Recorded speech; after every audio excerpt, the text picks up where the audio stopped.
Hi guys, welcome back. Let's talk about the legislature and more specifically what the legislature does when it's not actually legislating. And primarily here we're going to be talking about scrutiny. And key terms, well, we know all about parliamentary government, and what we're really looking at here is this accountable to bit, the scrutiny side of it.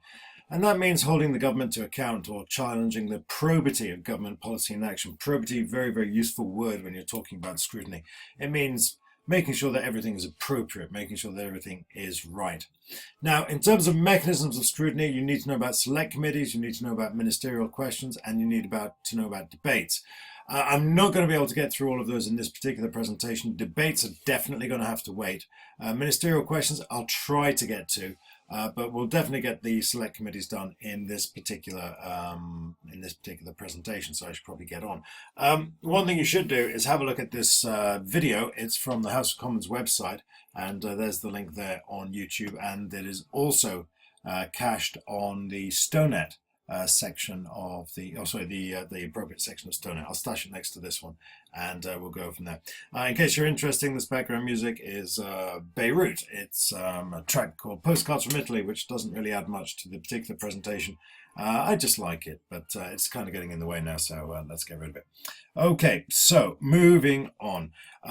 We know about this because we've already looked at the structure of select committees. We know that in the House of Commons, we've got a select committee for every department. In the Lords, it's more thematic. This is what they do. They scrutinise spending, they scrutinise policies, they scrutinise administration. In other words, is the government doing a good job? It then reports those findings back to the chamber, be that the House of Commons or the House of Lords. Their findings are also published on the website and indeed in hard copy. And the government has to respond within 60 days. It absolutely must acknowledge the report of the select committee. Now, let's just have a look at that structure a little bit. Now, you should know we've got Cabinet, we've got the House of Commons, we've got the House of Lords, we've got the Prime Minister, we've got the Deputy Prime Minister. Now, within that, we've got the various offices of state, specifically the Treasury, Home Offices, 26, 27 of them, however many. And of course, each of those has a Secretary of State. And there they are. I think they're correct. I did this a little while ago. I've certainly corrected Michael Gove at Justice. So these are the government departments. These are the great offices of state. And as I said, there's a select committee to shadow each and every single one of them. So we've got the Treasury Select Committee, which watches the Treasury, the Education Committee that watches the Education Committee, and of course, blah, blah, blah, blah, blah. I think you can probably read. We've also got those freestanding committees, the other ones that occurred in the committee section. And we've got Public Accounts Committee, there you go, that's all of that. And then, of course, in the House of Lords, we've got our 5 thematic committees. So there you go. That's the broad structure of the committees in Parliament and how they relate to the officers of the state. I'm sure that's not entirely clear, so I look forward to answering your questions when they come through. Good things about the Select Committee. Well, the reports are good. I think that's the first thing to say, that they actually do a good job.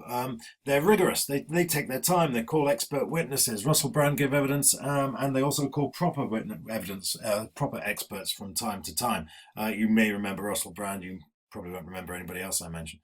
The committees themselves are professional and informed. They tend to be policy specialists, and again, they can call expert witnesses. Keith Vaz has been chair of the Select Committee since 2007. In spite of numerous scandals, he's clung on to his job, largely because he's good at it. Rory Stewart, a person for whom I had a tremendous amount of respect until he became a minister, chaired the Defence Committee for a tragically brief amount of time. He was chairman of the Defence Committee for 2014. He was doing too good a job, so the government decided he should become a junior minister, and for reasons I can't even begin to fathom, he decided to take the shilling. They're also unbiased. Now, this is very important. Committee activity is largely whip-free. Now, that might blow your mind. Why on earth can that be the case? How on earth can they let this one slip? And maybe the next slide will help you to understand that in a little more detail. So I'm going to ask you nicely just to park that for a second, and we'll come back to it. What I want you to take away from this is that committees take their job seriously. The reports are good. They normally have amusing titles, and again, we'll come to that in a bit. But their reports generally make sense, and they're not afraid of being critical of government, and they will often speak truth to power. And again, I'll give you some case studies that will allow us to explore that. However, there is a compliant majority. As you should know, the committees are biased in favour of government in terms of number. There will always be a majority of of members from the governing party. The chairman of the committee are appointed from within they're elected from within the committee, but they will be steered in one direction or another. So you'll always have a number of chairmen across the House that mirrors the general layout of the House. So again, in this instance, we'll have about 60% of the House, or just over 50%, sorry, of the chairmen being Conservatives, a big slice being Labour, and so on and so forth. So we do have a compliant majority. It's not necessarily easy to see the bias because the reports are good, but maybe they could be better. Who knows? The bigger issue is this one. There is an institutional imbalance. The government is obliged to respond, but it is not obliged to act on any recommendations. And I will show you how that works in a second. So they do have to respond. But largely the response is along the lines of, your mom's fat. No, she's not. So it's, oh, you're rubbish. No, I'm not. It's basically a gainsaying. It's not really a response in any real way, or any response that you might like. So oh, yeah, we're dreadfully wrong. We'll change it. They're not obliged to do that. And not only that, there are means by which they can sort of circumvent them as well. The royal prerogative, for example, is very, very hard to challenge. It can only be done after the event, and we certainly saw that in Iraq in 2003, when it was only after we'd gone in and destroyed the country that the Foreign Affairs Committee got round to looking at it and saying, you know what, I think we really could have done that a bit better. So sometimes committees struggle to get the staff, and that's certainly true if government ministers refuse to attend or to disclose information for various reasons. Gordon Brown didn't come to Treasury Select Committees when he was Chancellor of the Exchequer, because he was far too busy. And certainly when the Home Affairs Committee were looking at Iraq, they said there's a lot of stuff that we're not allowed to see. And it was later made available to Chilcot, and then they were able to say, hang on, why didn't we see that? And they said, well, it was a security risk. We released it to Chilcot. Extraordinary, absolutely extraordinary. Anyway, that's that. And again, we'll see that when we come to look at some case studies. And here we are. These are my favorite case studies. There are lots more. I'm not going to go through them in exhaustive detail because there's a lot of information there and you're going to have to pause it. What I would say here is that Blair responded to this particular report by rejecting it out of hand. He said it was unfair and a counsel of perfectionism, and this clearly demonstrates the institutional imbalance. It's a great report from the Foreign Affairs Committee, and Blair just stuck his fingers in the air and said, I'm not listening. Here again in Iraq, this was the use of intelligence and the build-up to Iraq, and we've got here institutional imbalance. They noticed that ministers have been less than helpful, which is a very diplomatic way of saying they'd either withheld evidence or perhaps they'd even misrepresented the truth. So after that, we established the Hutton inquiry, and then the Butler inquiry, and then finally the Chilcot inquiry, which I should probably have up here, which we're still waiting for. God knows when that's going to come out. But here, a clear example of institutional imbalance. Stuff was withheld from the initial inquiry. Later, judicial inquiries or judge-led inquiries were found that lots of stuff was deliberately withheld. So there you go. There's another example of your institutional imbalance. Making a hash of it were, again, institutional imbalance. The Science and Technologies Committee from the House of Lords just went mental on government policy, and the government just ignored it, basically. It reclassified crystal meth, but it rejected all the other recommendations that they made, which was largely saying your drug policy is rubbish. Then here's another example. Oh, by the way, yeah, before we get off that, there was another drug policy report in 2012, I think it was, called Breaking the Cycle, which basically said your government drug policy is arbitrary and useless. And they said, no, it's not. And that was it. That was the end of it. So we were stuck.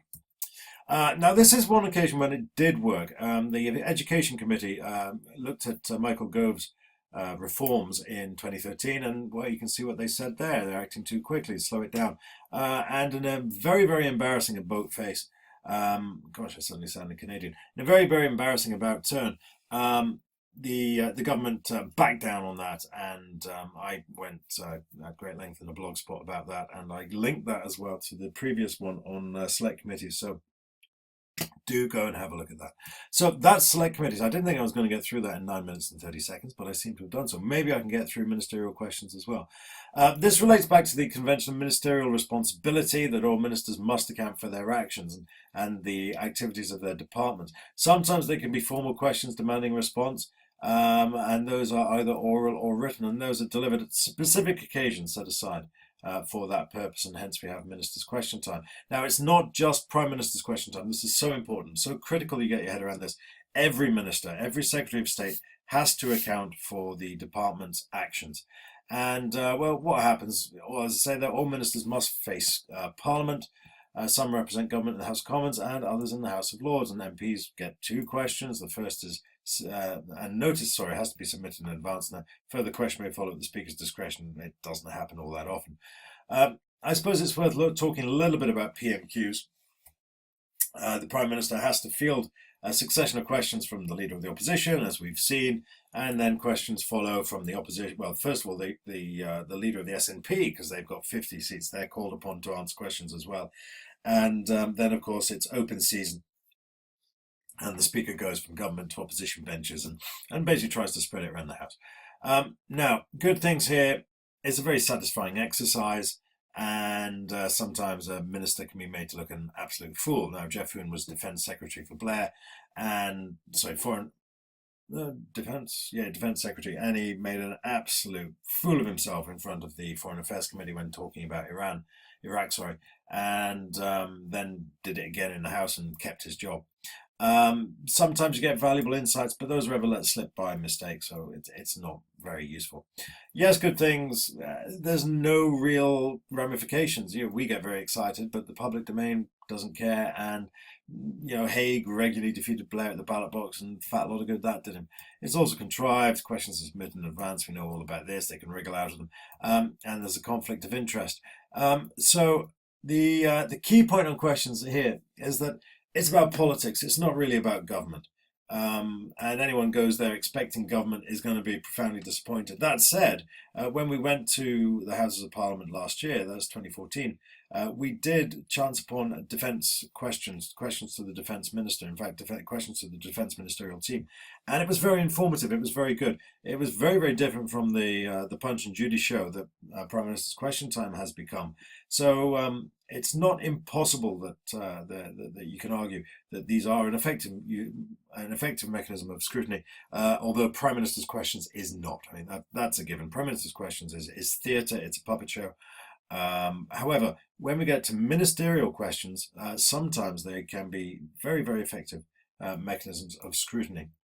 However, so egregious is Prime Minister's Question Time that it can alienate voters and it can lead to a trivialization of politics. I suppose I should substantiate all of that, and there's no better substantiation than this, and this is what the Prime Minister Cameron said after Corbyn's first Prime Minister's Question Time. He said, if we are able to change PMQs, make it a more genuine exercise in answering questions and asking questions and answering questions, no one will be more delighted than me, which is an implicit admission that Prime Minister's Question Time is a bit of a farce, a bit of a charade. And that's really about all that I've got to say on this. I'm sure you will have plenty of questions, and I really do look forward to hearing them. Do follow up those links.